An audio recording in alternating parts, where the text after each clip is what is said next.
প্রথমে তোমাদের একটি ভিডিও দেখাবো, তারপরে ভিডিওটি সবচেয়ে ফানি কমেন্ট গুলি পড়ে শোনাবো। বিরিয়ানি খেতে গিয়ে রিয়া এত বড় সমস্যায় পড়েছে। রিয়া হচ্ছে বিরিয়ানি খেতে একদমই পছন্দ করে না, এই জন্য সাদা রাইস নিয়েছে। দেখো সাদা রাইস নিয়েছে, কারণ ও বিরিয়ানি অত একটা ভালোবাসে না, তাই জন্য বলছে আমাকে হোয়াইট রাইসটা দাও ওপর থেকে।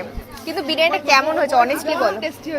সিরিয়াসলি সৈকতার বিয়েতে যে বিরিয়ানিটা হয়েছিল তার দিয়েও বেশি টেস্টি হয়েছে।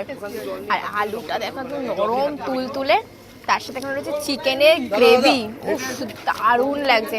কেমন লাগছে বিভাসদা? এ দেখো এখানে চিকেন নিয়ে নিলাম, একটু পেঁয়াজ, আলু আর এই যে শসা, দারুণ লাগে খেতে।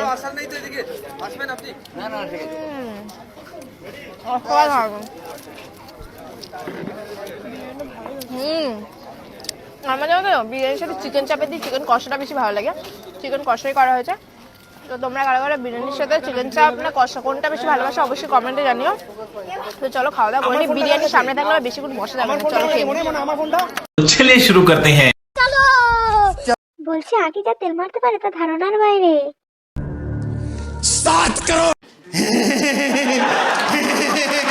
আরে মামানি মুখের ভিতরে তো থালাটা ঢুকিয়ে নিতে পারো।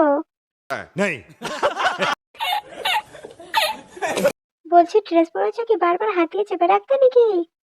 মুরব্বি এই নেকিটা যে কেন সব জায়গায় যায় কে জানে।